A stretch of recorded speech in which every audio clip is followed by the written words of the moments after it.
محمد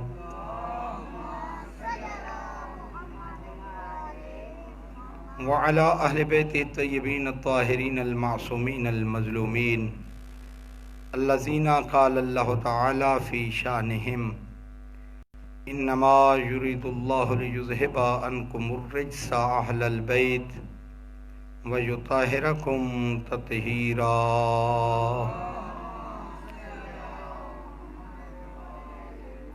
ورحمة الله على أحبابهم وأصحابهم وشيتهم ومحبيهم ومواليهم أجمعين ولعنة الله على أعدائهم وقاتليهم وظالميهم ملعونين من يوم ظلمهم إلى أبد الآبدين. أما بعد، فقد قال الله تبارك وتعالى في كتابه المبين وخطابه المتين: بسم الله الرحمن الرحيم وجعلناهم أئمة يهدون بأمرنا وأوحينا إليهم فعل الخيرات وإقام الصلاة وإيتاء الزكاة وكانوا لنا عابدين. صلوات بھیجے محمد و اہل بیت محمد. دعا ہے پروردگار عالم آپ کی اس عظیم ترین عبادت کو اپنی بارگاہ اقدس میں شرف قبولیت عطا فرمائے. جن حضرات نے بھی اس امام بارگاہ میں، مجالس عزا میں، عزاداری میں، دامے در میں سخ نے حصہ ڈالا ہے، اللہ رب العزت ان کی اس کاوش کو اپنی بارگاہ اقدس میں قبول فرمائے. ان تمام کے مرحومین کے درجات جنت الفردوس میں بلند فرمائے، حوائج شریعہ پورے فرمائے، رزق میں خیر و برکت عطا فرمائے، صحیح معنوں میں حسینی بننے کی توفیق عطا فرمائے. تمام دعاؤں کی قبولیت کے لیے بآواز بلند صلوات.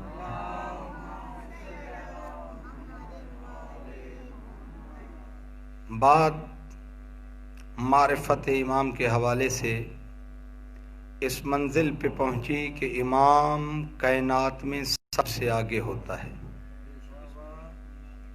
باقی جتنی مخلوقات ہیں وہ امام کے پیچھے، امام کے ساتھ ملحق رہیں.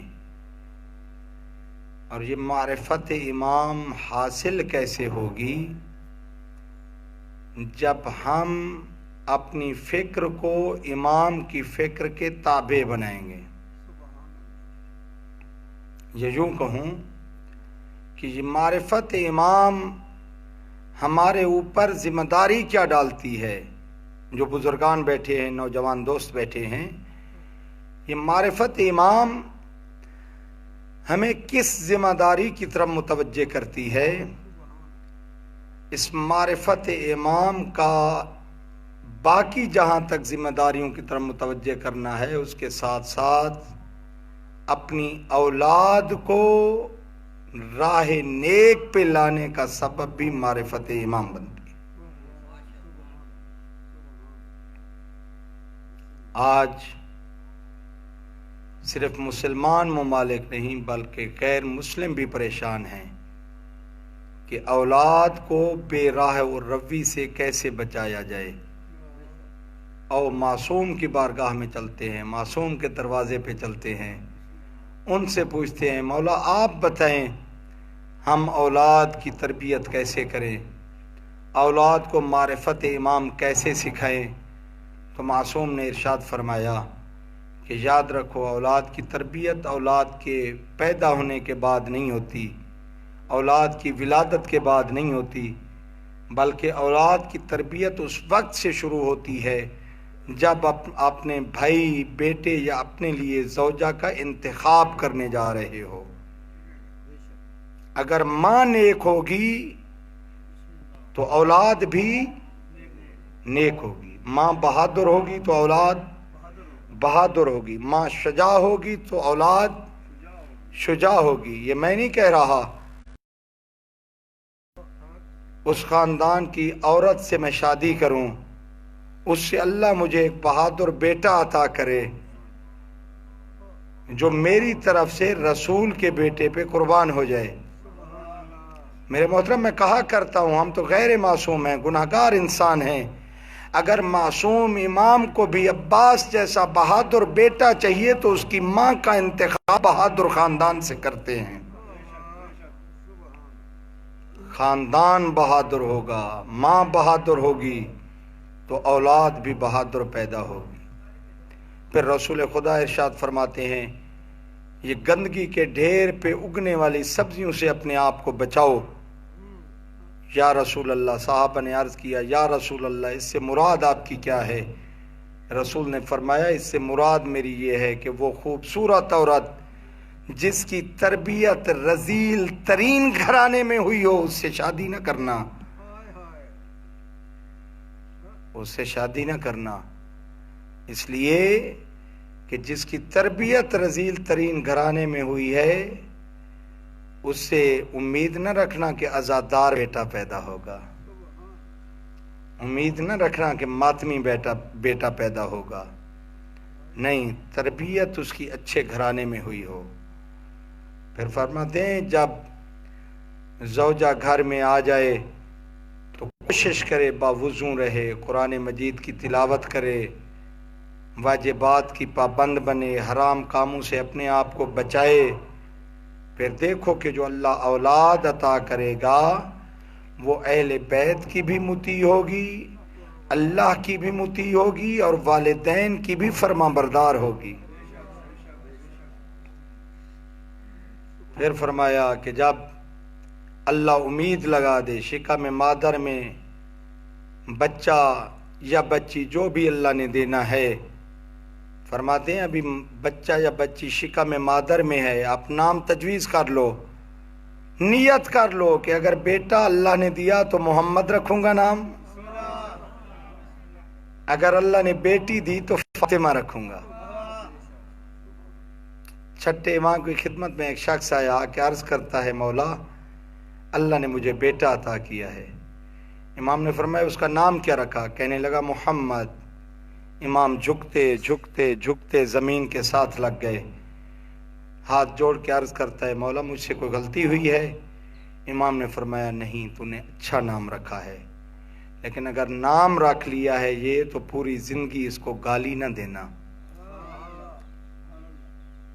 پوری زندگی اس کو ڈانٹنا مت، پوری زندگی اس کو تھپڑ نہ مارنا. اس لیے کہ جس گھر میں محمد نامی بچہ رہتا ہو اس گھر میں روزانہ نماز فجر کے بعد اللہ کے ملائکہ سلامتی اور رحمتیں لے کر اس گھر والوں میں نازل ہوتے ہیں، اس گھرانے میں نازل ہوتے ہیں، برکتیں لے کے آتے ہیں، رحمتیں لے کے آتے ہیں، سلامتی لے کر آتے ہیں. آؤ ذرا دیکھو، بیٹا ہو تو محمد، بیٹی ہو تو فاطمہ. اللہ نے بیٹا عطا کر دیا، اپنے نام محمد رکھا، علی رکھا، حسن رکھا، حسین رکھا. ان ناموں پہ نام رکھو. آج کل میں دیکھتا ہوں لوگ بڑے فون کرتے ہیں جی وہ ستارہ چیک کریں. میں ایک جملہ کہا کرتا ہوں جن لوگوں کے پاس 14 جیسی ہستیاں ہوں وہاں ستارہ دیکھنے کی ضرورت نہیں ہے. دل دلیر کر کے 14 کے ناموں میں سے کوئی نام رکھ لے، ستارے اپنے آپ محتاج ہو جائیں گے ان کے.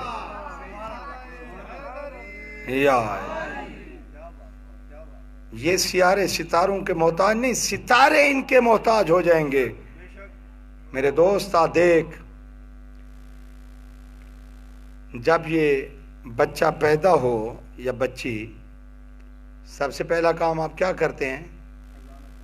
اذان اقامت، تاکہ اس کے کانوں سے اللہ کی وحدانیت ٹکرائے، رسول کی رسالت کی گواہی سنے،